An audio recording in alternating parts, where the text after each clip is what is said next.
particularly the way that it is done at Rythmia, because you have like authentic shaman. These aren't fly-by-night shaman, people that go to Peru for 3 months and call themselves a shaman, or have ayahuasca parties and that kind of thing. These guys are steeped in the teachings. And then you have all of this farm to table food, and you have meditation. You have my class down there, the Answer Is You class.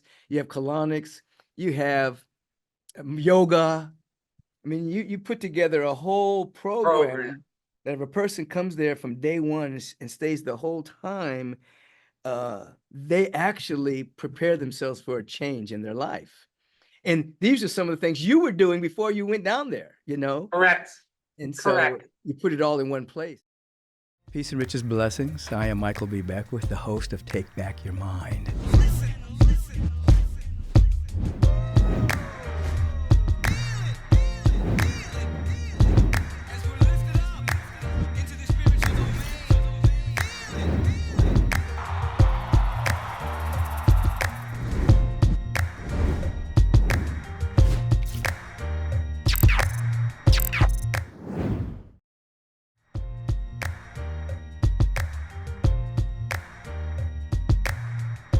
Peace and riches blessings, everyone, and welcome to another episode of Take Back Your Mind podcast. I am your host, Michael B. Beckwith, the founder of the Agape International Spiritual Center and author of Life Visioning and a regular teacher at the Rythmia Life Advancement Center. So I'm with Gerard Powell. He's the founder of Rythmia Life Advancement Center, and I'm going to let him tell his own story, but he didn't just decide to start this Life Advancement Center. He had some inner experiences of his own that radically transformed his life, that led to this particular movement of his life, of which we now celebrate. How many years at Rythmia now? 9.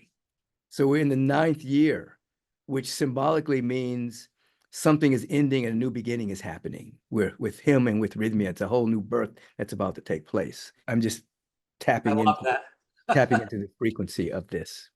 Gerard Powell is the conscious entrepreneur whose mission, after this wonderful experience he had in his own life, is to transform lives for the better. He's the founder and CEO of the Rythmia Life Advancement Center in Costa Rica. It's the go-to program. I'm telling you, it's the go-to program for spiritual awakening and personal transformation, with over 97% of the guests have reported receiving their personal miracle after being there. Over 97%. Jerry founded My Choice Medical Incorporation, which in 2000, he sold to a public company with a dollar value of over 80 million. And then through a personal crisis after the sale of My Choice, he was initiated into a journey of self-transformation, where he was inspired to create Rythmia, the Life Advancement Center. I'll let him speak to a little bit of that background, because I was a part of that background of what he has become and what he is becoming. Share with us a little bit of some of your early experiences in life. Rev, I was brought up in a really strict home, Irish, Italian, Catholic home. On my dad's side, those folks were out of the coal mines, and they were super tough. And by the way, I'm incredibly grateful for the amount of trauma that I received as a kid, because it paid off really well in life. But at the time it was rough. So I was brought up in a fairly rough environment.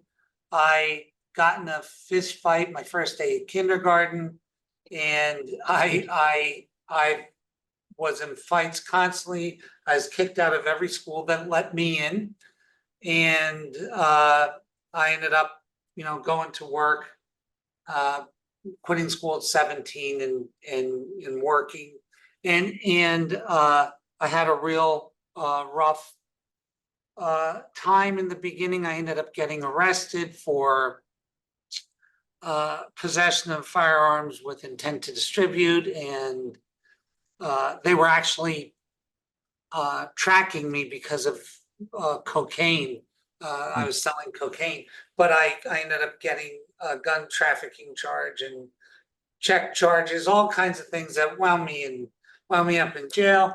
Got How out old of were you? How old were you during I this was time? I was 20. You're a Uh, young boy. Okay, 20. boy. Mhm. And I when I got out of jail, I got acquitted of these crimes that I did. I'm the one who did them. And I got the system acquitted me. And I promised Jesus at the time that I would make something of my life. And in my household, if you were a good person, if you made money, and you were a bad person if you didn't. They're very simple people. They were depression era children.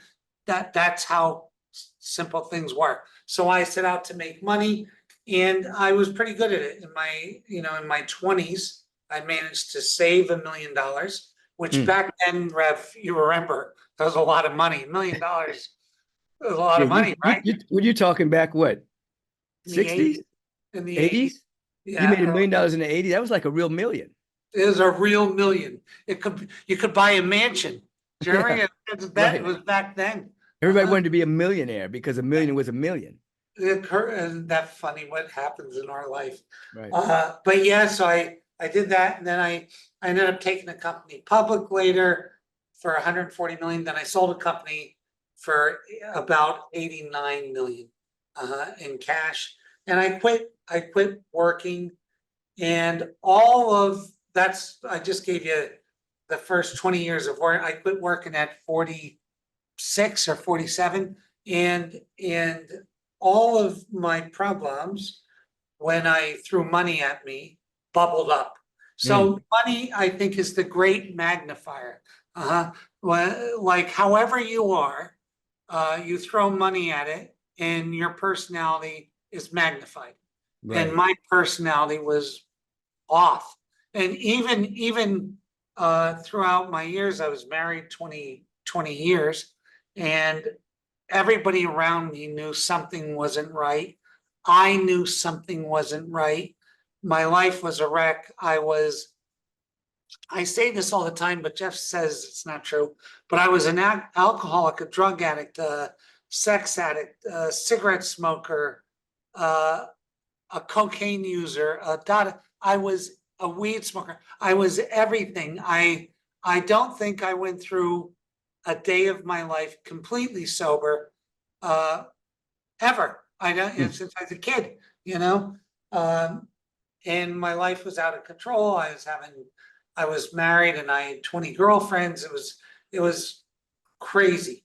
And my wife ultimately left me, and and she took my children with her, and that broke me. And I ended up booking a because at that time I thought it was an alcohol problem. No, we actually thought it was a drug problem, because Right. alcohol was tertiary to everything else. And I thought it's a drug problem. I went to Passages Malibu, and during my stay at Passages Malibu, I got a chance to go to a place called Agape. And I swear to you, I remember this like it was yesterday. I remember walking in there and immediately feeling at home. Uh-huh. And a sense of beauty in that. And the thing is, when I heard you talk, I didn't even know what the hell you're talking about. I didn't, like where I'm from, northeastern Pennsylvania. I think you're the first guy I ever heard say the word manifest. I really do. Like, I don't think it's just not shit that we discuss out there, you know? And I remember you saying, and I remember you saying, you're talking about God, and you said her. Mm-hmm. Now, Rev, I'm from, even though I was a cuckoo, I consider myself a devout Catholic. And I thought, holy shit, this is how they got me. Here I'm in a church that worships someone other than God, because I know God's not a woman. I said, oh my God, I can't believe I'm in here. I'm going to get condemned to hell. And I was tricked into being here. And one thing led to another. And I honestly stood there because I believed this at that time. And I said, and I just was with myself. And then it all dawned on me. I was born to straighten you out. This is what I want, Rev. I thought, I gotta meet with this guy. He is a packed church, and he's telling these people that God's a woman. I gotta meet with him. And true, true, true, true, true. And I went back to Passages, and I said to my partner, who it wasn't my partner at the time, who was running Passages, I said, Jeff, I have to go see this Beckwith guy. Can I get a pass out of here? And he said, yeah. He said, yeah, what could go wrong? I'm sending him to see a religious leader, So I somehow got your number, and I said, hey, let's meet at the Fairmont in Santa Monica. And what I did is, as soon as you were late and I was early, and I got drunk. And I was drinking vodka after vodka after vodka. And by the time you came in, I had forgotten why I was there, what I was supposed to tell you. I should have just written on my hand, God is a boy. Like that was the whole message. But you felt so bad for me. You were hugging me, Reva. I remember it like yesterday, the aftermath that you were hugging me. You felt so bad for me. And you actually gave me Kathleen McNamara to work with. Yeah, to work with, and you did it for free. You were the kindest guy, and that was like a big step in my life. Now, I would religiously go to Agape Wednesday night and Sunday. Right. Religiously. I was there all the time. But I was there so frequently because I had to borrow your belief. Right. So you would come in, and I would come to your place. You would fill me up, and then I would go and it would unfill. And I'd come back and come back and come back and come back. And the strangest thing was, I ended up being in counseling with her for 5 years. I was in counseling with Dr. Jeff from Passages for 5 years. I was at, I call it church. You don't like when I call it church. I call it church. No, it's a church. It's a synagogue. It's a mosque. It's a spiritual center. It's a spiritual center.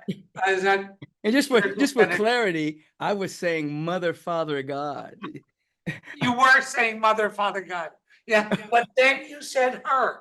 You did. That's what sometimes I would say her. Sometimes I would say him. Sometimes say I it. know. Because it's beyond gender. God's beyond gender. Yes. Well, I know that now. Yeah. And so, but one thing led to another, and I was in the Philippines, and I was actually considering suicide again because I could hear your teachings, but I couldn't get them. They made sense to me, but I couldn't get them. Couldn't embody them yet. I couldn't, and I saw all the people getting it at your place, and I felt left out. I felt like I'm not getting this. I'm not good enough to get it, or whatever the thought that I had. And I ended up going and doing plant medicine. And I had this experience where God was the moon, and she showed me what happened to me as a young boy, that I was molested as a young boy by someone I really trusted. And that's why I was so crazy. And then took me through how the universe works, and it lined up exactly with your teachings. It did. And it's not because of your teachings. It was because I saw the truth and I felt it. I felt it. And I remember when you came back and you told me, you said, I took this plant medicine and everything you've been saying is right. Exactly. I said, I know that now, you know it. I was so psyched to tell you. I was so happy to tell you because you know what, Rev, you took an interest in me, and you really, really, really wanted me to be a happier person. You took a real interest in me. But after I got it, when I got it, then I came back to you and I said, Rev, we're going to do this spiritual center, for people like me that really want to have this crazy change in a short period of time. And I asked if you would be involved, and you told me gladly. And I was just, and now the medicine told me you would say that, but I was still shocked, that everything is, all these things are coming true. Now, since that time, we've had 17,000 people through that weekly program with now a 98.85%. So 988 and a half of every 1,000 people say that they had a life-changing miracle during their stay. And the better part of this, Rev, is that we don't have stats on it, but the highest percentage of those people leave, we think it's in the high 90s, and decide that they want to become a beneficial presence on the planet. Right. And that's where the payback is, that's where it is. That means a real transformation has taken place. They actually they don't want to live life just selfish, me. They actually want to make a difference on the planet. They want to be better. They want to serve in some kind of way. When you have a spiritual awakening, you see it's not just about you from an egotistical point of view. We're all connected with everybody. Right. See. Right. So, right. Yeah, I remember when you changed. I mean, we did a lot of stuff together. We did a lot of health modalities, and you had other things going on with your physical body. But I was a purist. Right. Still am to a certain degree. Meditation is my thing. Right. And when I saw your transformation, and then the validity of it, and then the embodiment of the teachings, and then how you changed your life, it made me more receptive to the plant medicine world. Of course. I never was judgmental about it. No, never. But I was able to see, and then going to Rythmia at least twice a year to teach, and then seeing these people that I was working with, because I'd teach them, I would teach, and I'd be available for counseling and all of that. I could actually see that they were getting insights into, as you did, into why they were the way they were, their darkness, bad choices, things that may have happened. And then they became very determined to continue to do the inner work necessary.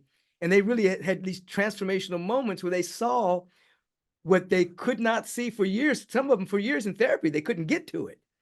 And then in a moment, they were like, oh my God, I saw it. I saw why I'm the way I am. Right.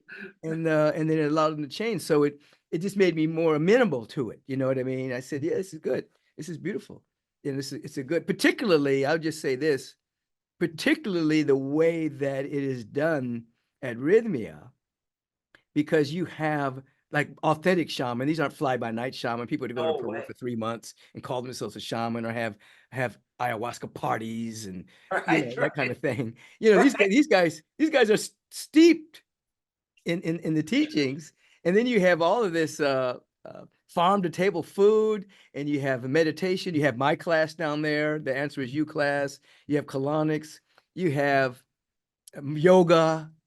I mean, you put together a whole program that if a person comes there from day one and stays the whole time, they actually prepare themselves for a change in their life. And these are some of the things you were doing before you went down there, Correct. And so you put it all in one place, and I was very, very happy and proud about that. It was very good, So based on the insights you've had over this, how would in your language, how would you define spiritual awakening now? I mean, you have a lot of. I see everything as a ceremony now. And I see like, okay, this week at Rythmia is a ceremony, but the real thing, at least in my life, the real work, the real pain, the real growth, and there is no, in my experience with this, just like in building muscle, new muscles are the result of torn older muscles, right? That's how we create this thing. But the real ceremony starts when you want to dedicate your life to being a beneficial presence. That's the start of this whole other growth experience, because there are folks that come here and they say, hey, I'm good now. I'm going to keep doing what I'm doing, and I'm just going to have a better countenance and a little more happy times and da-da-da-da-da. There are those people. But the overwhelming vast majority say, well, that's it. I now want to bring something, my unique gifts and talents, in a way that benefits others greatly. And that, depending on how big that vision is, and what kind of commitment you make to it, starts a new ceremony. And I always see this as levels. Like when I look at guys like you, Rev, that really have made a difference. And even business guys like Elon Musk, and like all these guys that are really about change. Well, that ceremony requires a level of commitment. And, you know, I do want to say this. When you see someone who's attained mastery, like when I am fortunate enough to hear you speak, when you intentionally speak at Agape or wherever you're talking throughout the world, it's so eloquent and it's so hard-hitting, impactful, structured correctly, that it looks like flow. And part of it is, the majority of it is the hard work that went into the last blank years of understanding it, studying it, being it, and becoming it.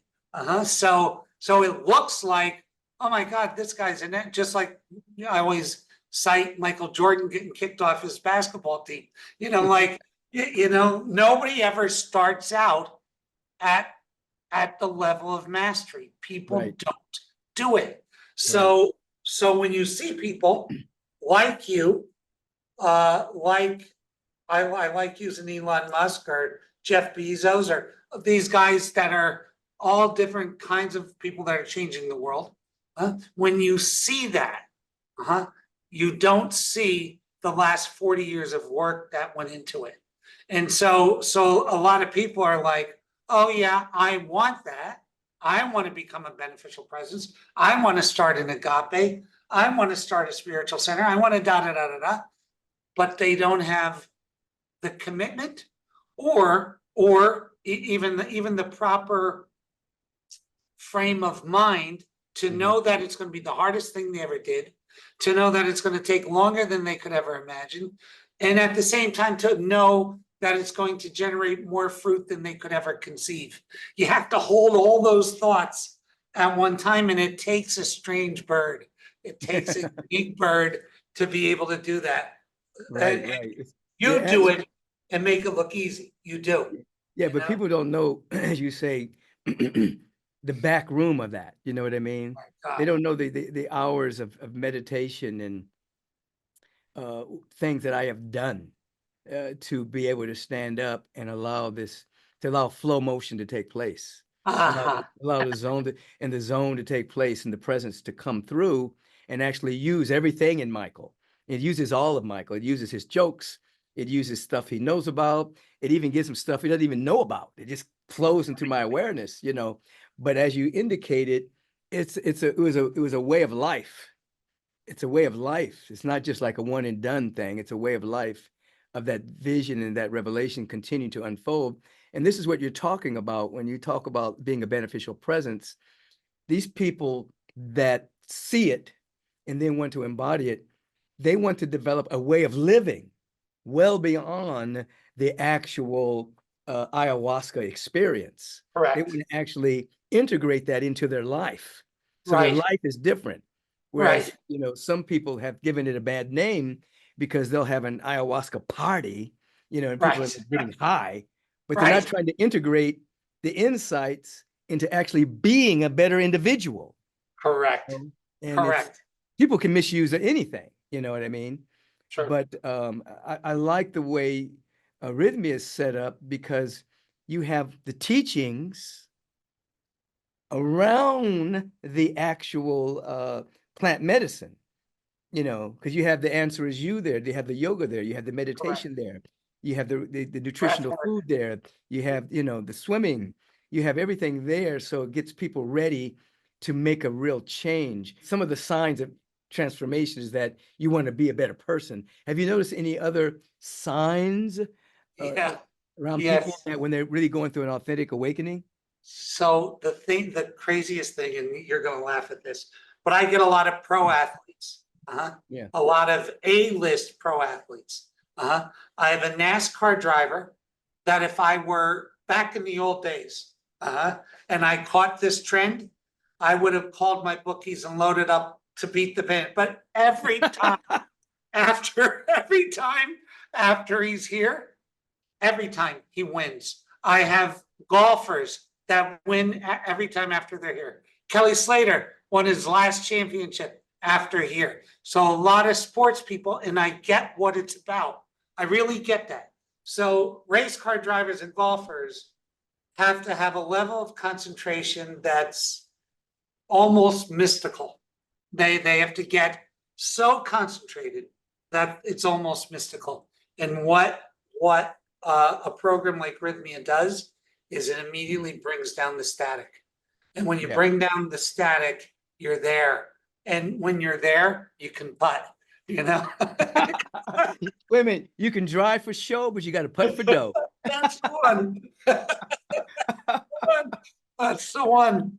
So I see that, and I see a lot of that, and a lot of actors that have come. You know, you sent me a ton of actors and celebrities that, you know, those kind of folks. But what I see a lot, and this is one of the biggest things that I had. So I had an arms dealer, and honestly, it's crazy because he had a nice way about him, Rev. And he was a billionaire, but made all of his money through death, all of it through killing people. And yet spoke about it as freely as you and I would talk about a football game, just like nothing. Like his thought was, it's going to happen anyway. I'm just, if they don't buy them from me, they'll buy them from someone else. That was the thought. 1 week of Rythmia, walked away from the arms business. And I said to him, I said, what? Like, and he comes back all the time. He's still rich, but he's not selling arms. And I said, well, what about if they don't buy them from you, they buy them from someone else? And he said, all I'm responsible for is me, and they're not going to buy them from me. And I thought, all that has to happen. Is that thought has to replicate in the minds of others. That's how you change something, right? Yeah, one person affects a lot of people. We all affect everybody in our family, not just our biological family, but those that we're connected with. And one person chains, it rattles the chains of everybody that you're connected with. People begin to think differently. I had that same experience too. We had a guy in our practitioner training class that worked for the Pentagon or something. He was involved in some very dark things. He was helping to develop like nuclear weapons or something. I don't remember. But like you, he just had that was just his job. He'd go to work and he'd do this and he'd come home. And then when he woke up spiritually, he said, I can't do this anymore. And he actually quit. He retired. He had enough money to retire. He said, I can't be involved in death. Right. You know, I can't do it. So something does happen when you wake up.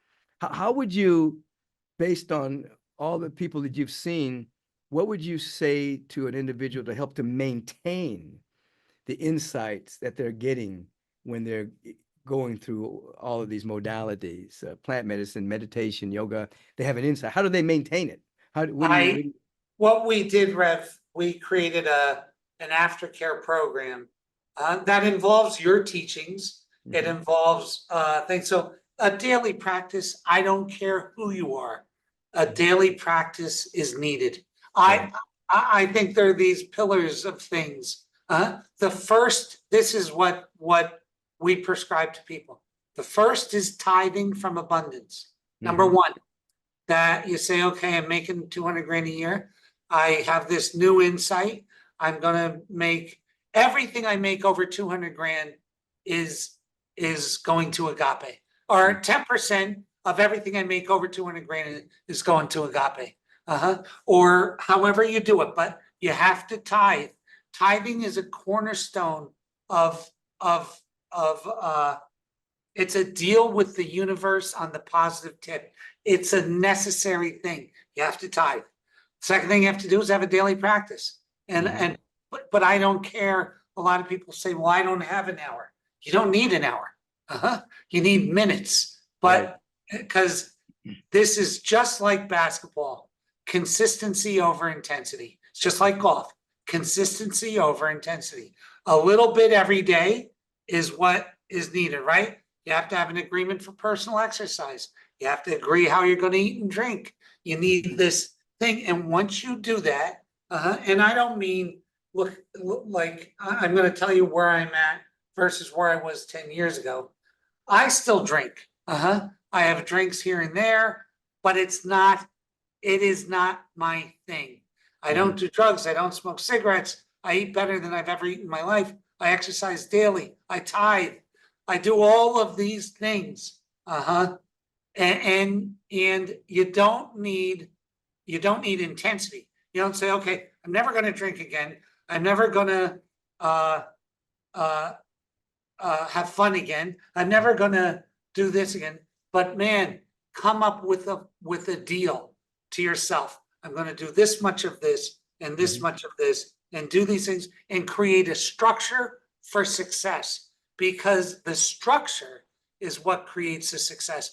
And the things that are non-cancelable are tithing, daily practice, and some form of exercise are non-cancelable. And if you stick with that, it's hard to come off the rails for long. If you're talking non-negotiable ways of living, just got to be.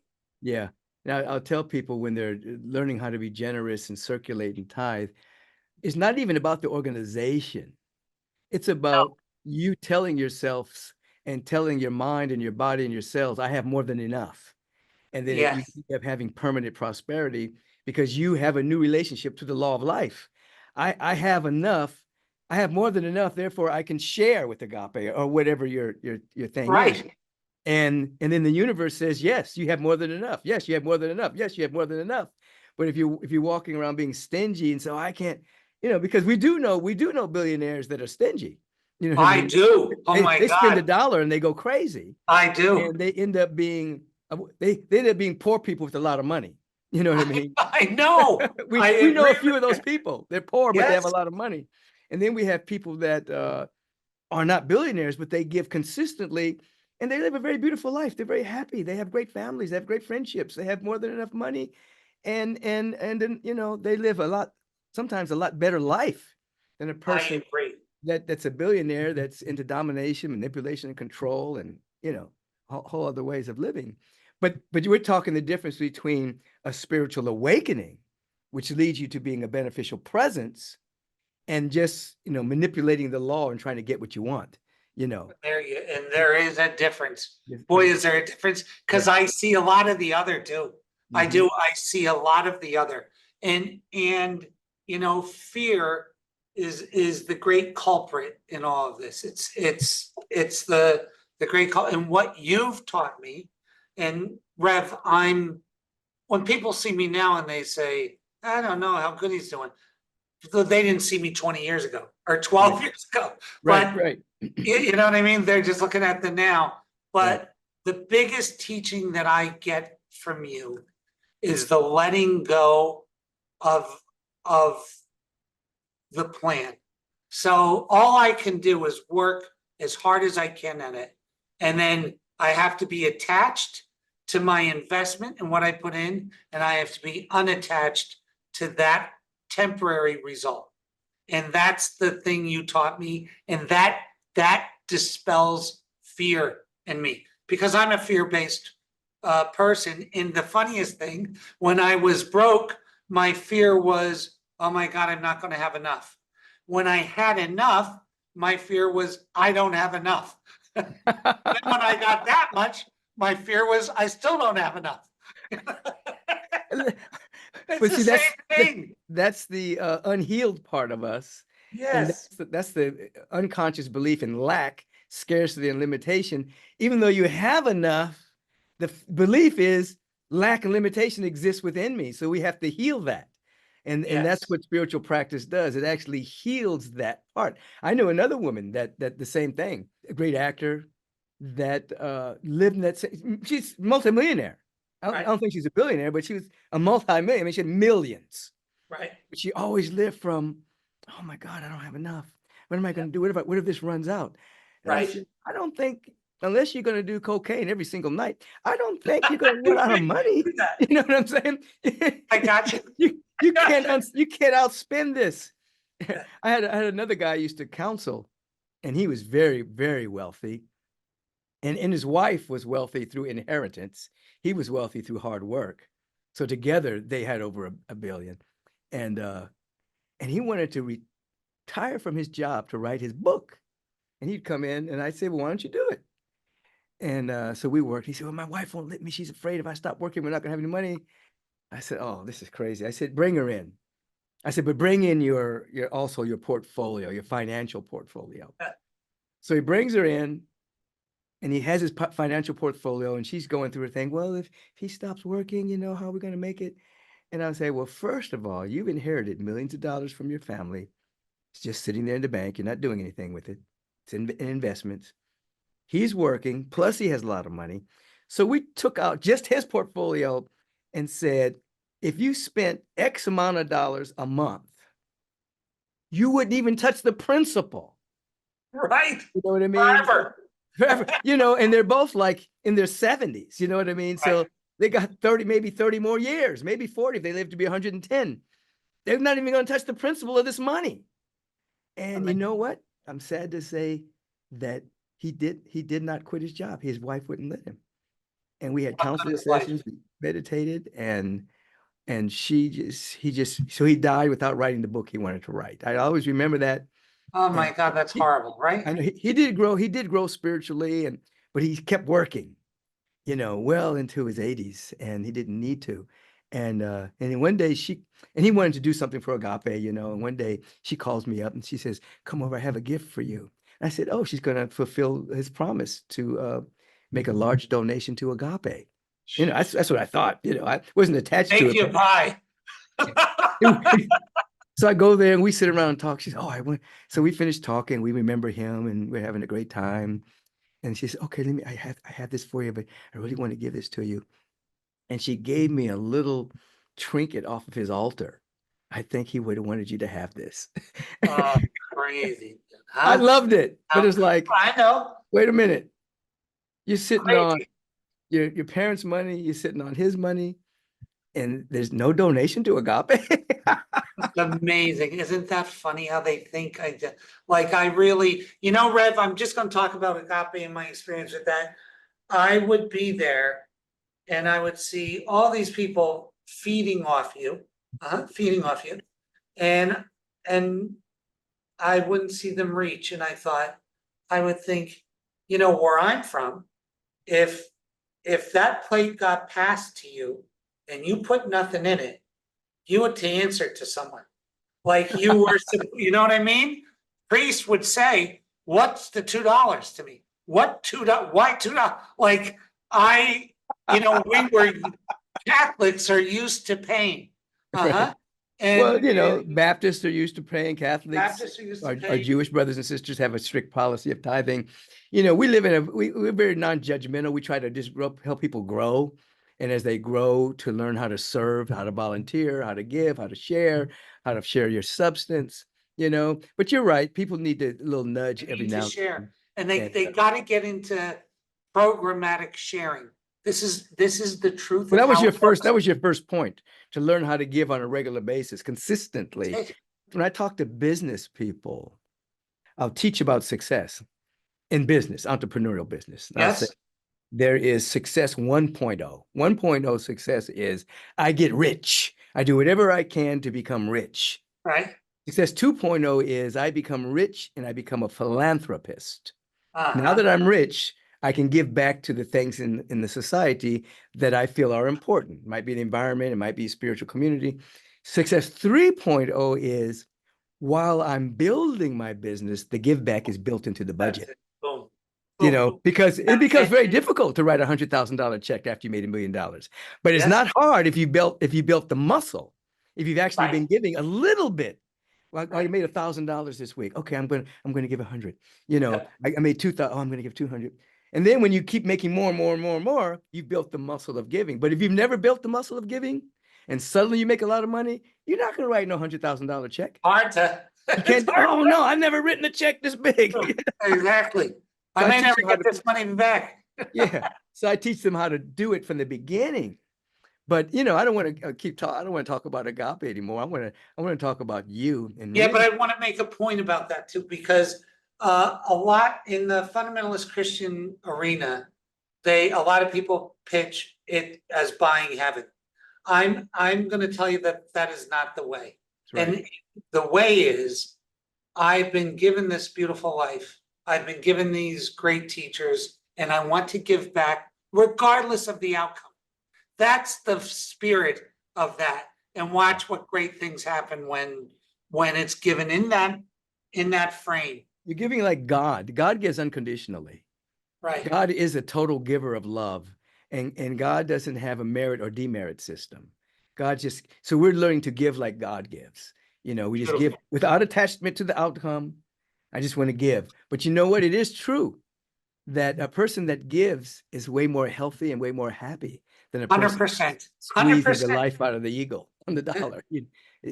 And now you have science corroborating that. You have all these studies at Harvard that show that when a person is being generous or altruistic or helpful, their blood chemistry changes, the immune system becomes stronger, they become younger, and it affects people watching them give or being altruistic or compassionate. Somebody just witnessing it becomes better just by watching somebody being. I completely get it. Yeah, Believe it and know it. I yeah, know that to be true. I know that to be true. I know it to be true. absolutely. I want to know why. I know this was a part of your practice, but why did you choose Costa Rica to build Rythmia? What drew you there? So initially, it was because it looked like a country where we could get a license to serve ayahuasca legally. And we were fortunate enough to be the only company in the history of the world to be given a license that includes the words ayahuasca and a medical license. And Costa Rica itself, though, is a gem. It's a gem. I mean, Rev, every day that I'm here, I have falcons, monkeys, like honestly, there's a black jaguar, there's an anteater, and I'm macaws, beautiful red macaws. I feel like I'm in one of those movies, like Yeah, a National Geographic. right. I've never seen nature teeming. Like you look down and you see the insect life. It's like you're in the middle of nature. This Right. is nature. Before we ruin it, it's unadulterated. Yeah. Yes. Yeah. I remember we were talking about what was that? What's those lizards called? The Iguanas. iguanas. They're big. They're running around there. And I remember that guy was from Texas, and he was saying, "Will somebody come get these baby dinosaurs out of here?" Remember? Yeah. He didn't want, and then the He thought monkeys, they were trained baby dinosaurs. and then he wanted me, because the monkeys start at Yeah, 5:20. He wanted me to turn the monkey. He said, he thought it was a tape or something. will you shut these monkeys up? Like who am I, Tarzan? I'm gonna tell them to hold off until 7 a.m. Yeah, there was a woman there one time who actually thought it was a tape you were playing. Yes, dude. Will you stop playing the tape of the monkeys? We want to sleep. And John Jacob was trying to tell the woman, that's not a tape. That was a real monkeys. I love that. Yeah, I love Costa Rica. I love being there. I love coming to Rythmia. I love the people. I love the transformation that takes place there. And it's beautiful. And you've done a great job, And then, but primarily though, you've done a great job in managing your own transformation. I mean, you stay on the edge of your own growth. I'm trying to, Yeah. Rev, I have to tell you, the I have peaks and valleys, and the difference is it's kind of like a stock chart. It's always going up, but it's never going like this. It's Right. always going like this, Right. and that's the thing. So it's highs and lows. And I talk about this all the time because people talk about alcohol and drugs and this and that. And this is true. So I'm 10 years into my first ayahuasca journey. And I used to smoke 2 packs of cigarettes a day. I smoke none. Mm-hmm. I can't even smell. I hate the smell of smoke. Mm-hmm. I used to do drugs every day. I do none. Mm-hmm. None. Uh-huh. Like the only thing that I still do a little is I drink here and there, but it's not a thing for me. What the thing for me is being here, being connected. I love working out. And by the way, I'm very into the anti-aging community and a lot of the modalities and things. And I have to tell you, if you're lucky enough, I've my friends run, a company, and I'm in the stem cell business.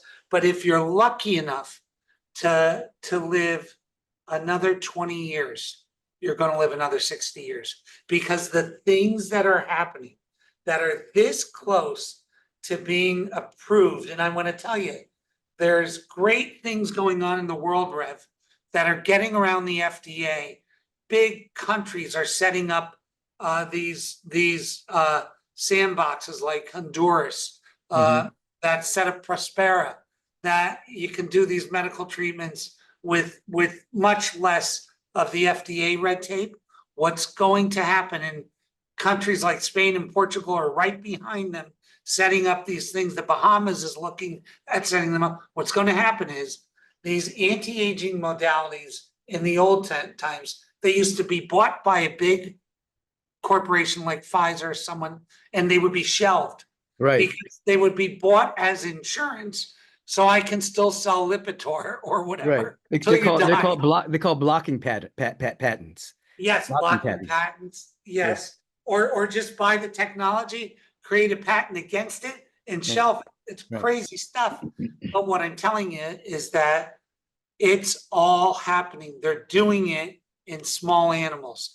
This next 20 years, people are going to be, if you can afford it, and here's the thing, this is the greatest reason to save for retirement, is that these things are going to cost money, and those that can buy them are going to live longer, and those that can't aren't. And that's the state of things. And I'm super happy about it, because you're going to have people living longer, they're going to feel younger longer, and they're going to have a better life. Because when we were young, Rev, the Industrial Revolution sold us that you start work at 14 and you end at 64 and you die at 67. That's how we were. And people believed it, and they actually died at 67. They did. 68. They did. But it's a different world, and we're actually going to be seeing some procedures and processes that actually reverse. You're going to look at people and they're going to reverse age. And I know it sounds crazy, but I'm very close to that. I'm into youthing myself personally. I'm into youthing. But you're adding a piece to, when you combine what you just said in terms of the anti-aging community that's proliferating throughout the world with spiritual transformation. It's so important, because we wouldn't want a person that stays the same the rest of their life. That would be hell for that person. Right. Imagine someone never changing. They're just stuck in their ego. Right. For their whole life, and then they want everybody else to be exactly like them. That's called hell. So when you actually are on the cutting edge of growth, development, and unfoldment, you're actually here to become a better version of yourself. And you combine that with anti-aging things. Life is worth living now, because you're not just stuck on getting money or drugs or partying. You're actually becoming a greater version of yourself, and you have more energy to do so much creativity, so much generosity, so much things on the planet that can help people. Now that's heaven, you see. I agree. So it's not just living long, it's actually, longing to live a better life. And I believe, though, Rev, never in our history as a race, that recorded history, were we this close to these procedures and processes that are doing that. We're right on the cusp of them. So it's exciting times from that perspective. And I know, Rev, your heart, and I know the heart of Agape, and I know the heart of people, and we look out and we see all the turmoil, but I'm seeing past it now. That I am too. Sure. it's I do come, too. this greatness is amongst us. It's about to happen. Yeah. I want to commend you on something too that I don't talk about often. When I decided to do this, do you remember what you said to me? I was like, Rev, this is what I want to do. It's going to be this, it's going to be that. And you didn't say, oh, go ahead, do it. It's going to be easy. You said to me, it's going to be the hardest thing you ever do. And I was like, really? I thought like, well, you said when you bring great light, there's always opposition until it releases. And the Right. thing is, it might take, I don't know, 30 years. Who knows? 30 years is nothing in Right. the right?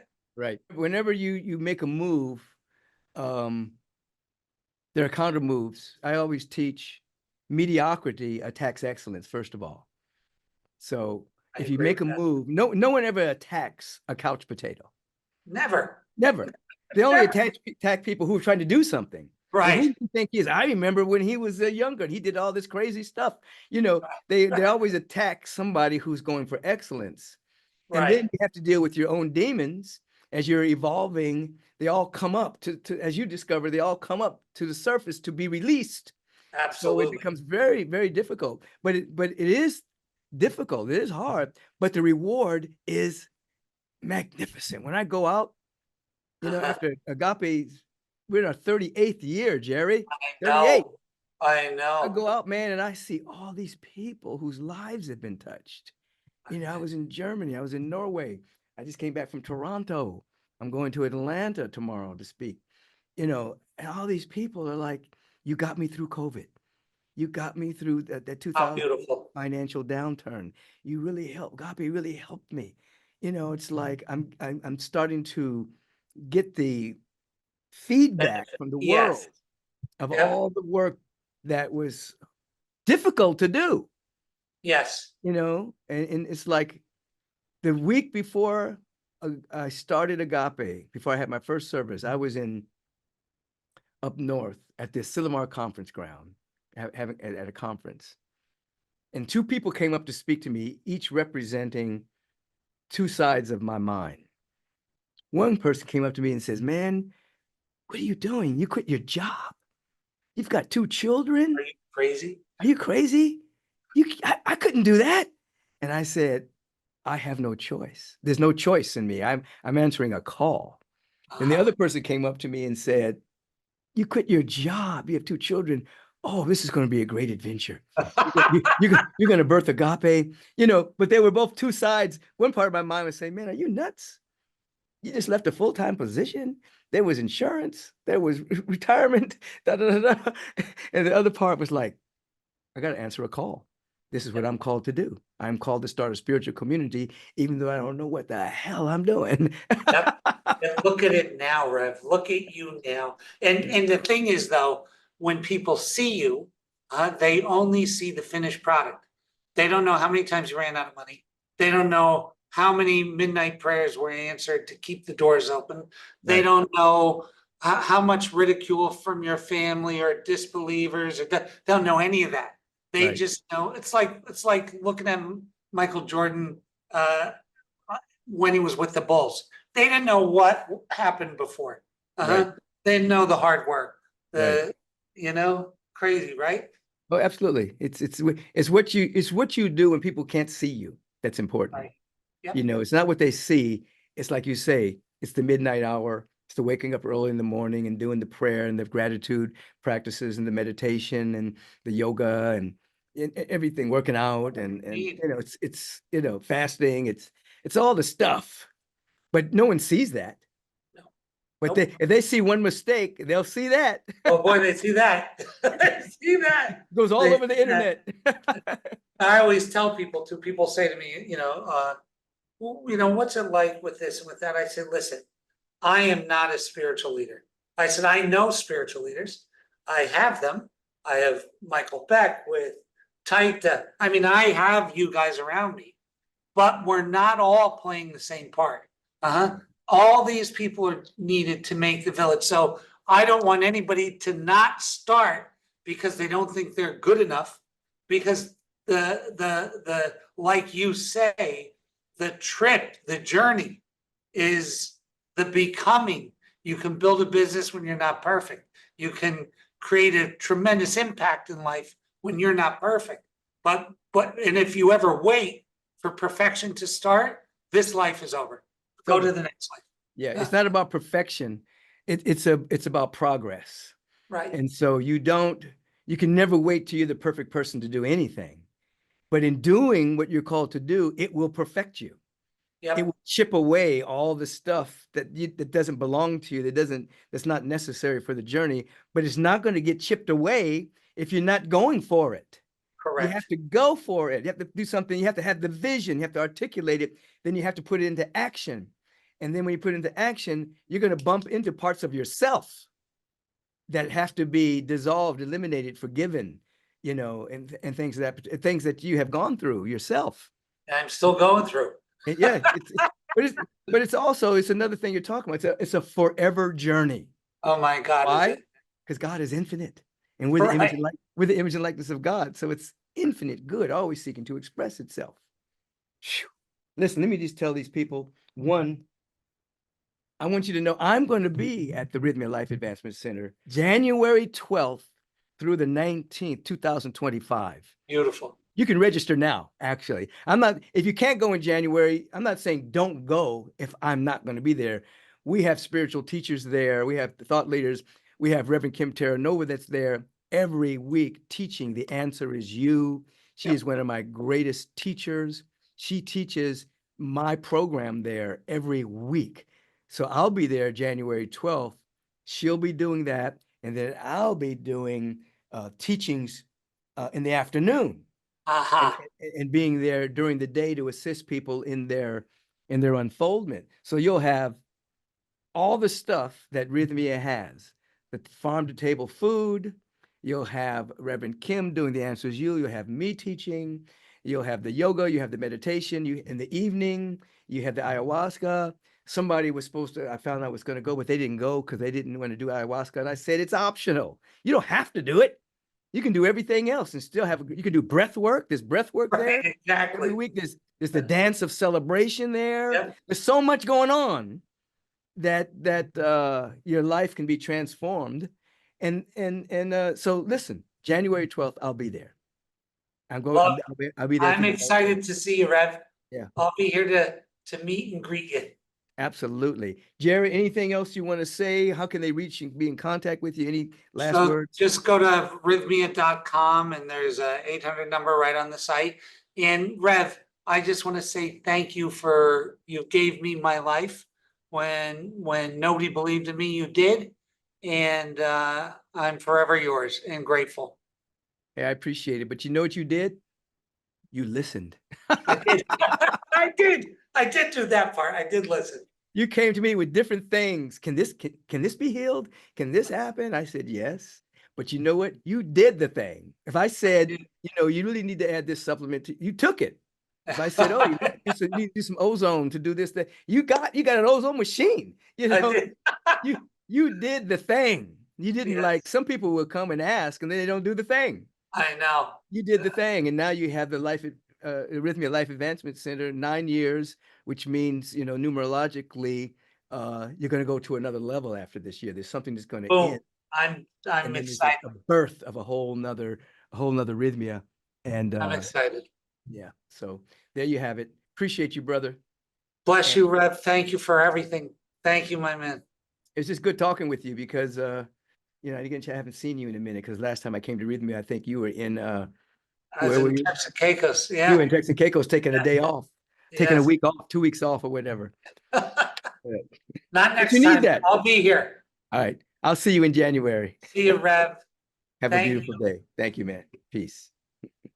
So everybody, that's Gerard Powell to you, conscious entrepreneur whose mission is to transform lives, major transformation from a drug addict, alcoholic, abuser, every drug you can think of he had in his body temple. And he came to Agape and with the help of myself and Reverend Kathleen McNamara and Jeff, who's now a partner at Rythmia, who was his counselor at Passages. Jerry burst into a whole nother spiritual awareness. And then that plant medicine that he first took really opened him up to seeing the dark side of why he was what he was at that time. Came back and told me, hey man, you were right. Everything you've been saying from the pulpit was absolutely correct. He's now dedicated his life. And as he says, he's not perfect, but he's unfolding his perfection. And you can do the same. Don't wait to be perfect to go for your dream. Don't wait till all the ducks are in a row to go for your dream. Articulate it, vision to catch what that vision is, articulate, declare, and decree what it is, feel it is already happening, and then take baby steps in its direction. And then inertia will become momentum. And next thing you know, it's carrying you. Peace and blessings. Have a beautiful day.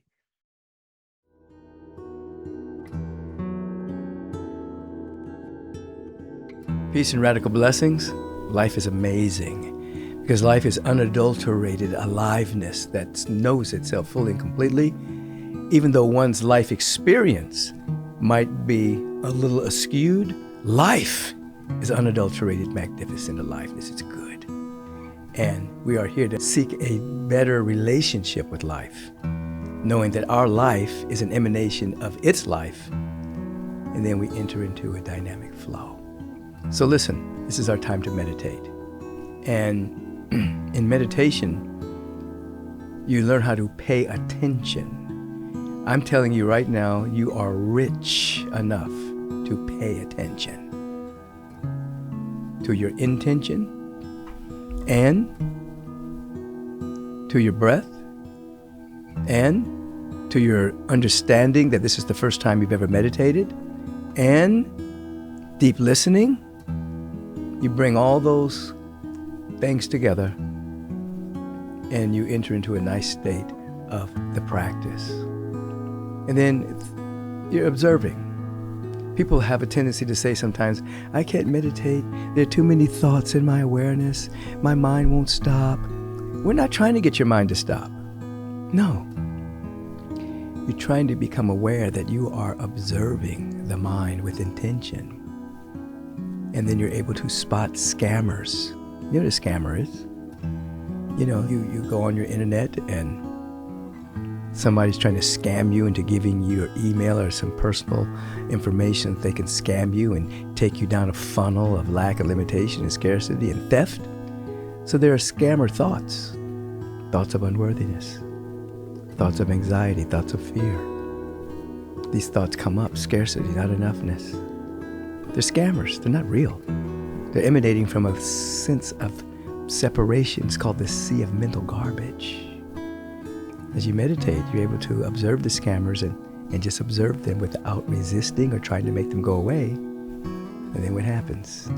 They begin to dissolve. More on that later. Let's turn within.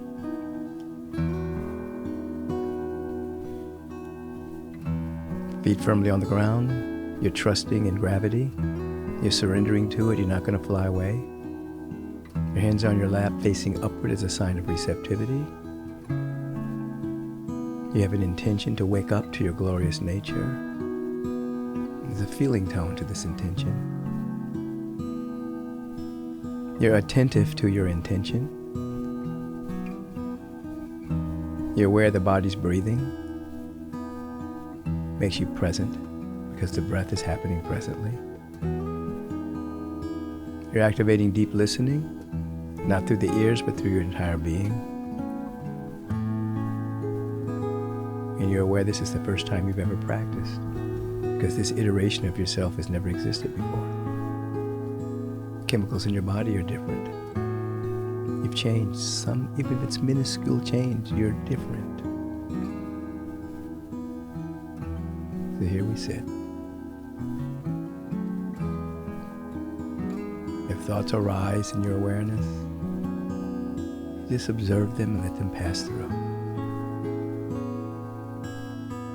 You are a sea of awareness in a field of infinite consciousness.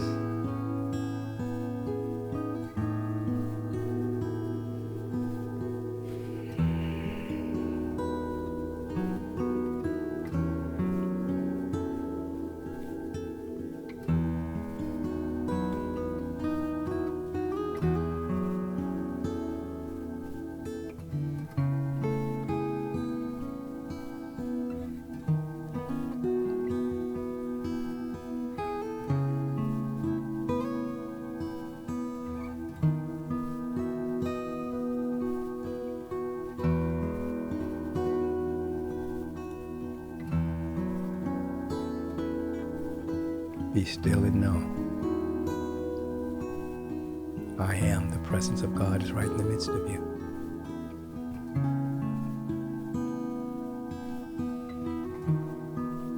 Scattered thoughts emerge. Fear of the future, doubt, worry, scarcity. Don't let them scam you. Just observe them. Let them dissolve back into the energetic field that they came from.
And out of this stillness, silence, a respite from the world, in this secret, sacred fortress of solitude, we engage in the feeling of thankfulness that we exist at all. In this consciousness of thankfulness, we see life differently. We see life as it really is, unadulterated by time, experience, limited perception, coming out of the matrix of separation, and feeling and sensing our oneness with the presence. We name this day good, this full day magnificent, and we live it to the fullest. And so it is. Amen. Thank you so much for your participation in the pause that refreshes. The authentic pause that refreshes, being still and observing with intention to wake up. Blessings.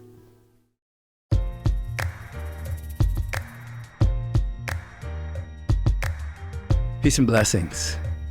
I truly hope that you are enjoying Take Back Your Mind podcast. The Take Back Your Mind podcast is sponsored primarily by the Agape International Spiritual Center. In other words, everything that you see in terms of the staff that puts this together, the editing, the equipment, all of this is sponsored by our Agape International Spiritual Center. So if you are enjoying the podcast, I'm inviting you to support the sponsor. Support Agape. Simply go to agapelive.com and make a donation. And say in the donation that you are supporting the podcast. It allows us to keep broadcasting. It allows us to keep putting these magnificent moments together with these wonderful people that I get to interview. We keep having the possibility of updating the equipment that's necessary and providing the wonderful content that many of you are writing in and saying, I really love the podcast. Support the podcast. Support the sponsor. Agape International Spiritual Center. agapelive.com. You can also text to donate. You can text the word give to 424-321-6243, and put podcast so that we know that you're really supporting this wonderful podcast. Our secondary sponsor is AdaptoZen, ADAPTOZEN. This is my superfood greens. It's nutritionally dense because I teach spirit, mind, and body. We want our body temples to be healthy. So one of the products is my superfood greens. You can go to NutraRise.com. Those three little lines you see, you hit those three little lines and you'll see AdaptoZen. There's two products, my superfood greens and a product called Elevate, which are organic mushrooms for your health. You can put both in your smoothies so that you have main ingredients for the health of your body temple. These are our sponsors. Primary sponsor, Agape International Spiritual Center. Secondary sponsor, AdaptoZen. I want you to be healthy. I want you to be wise.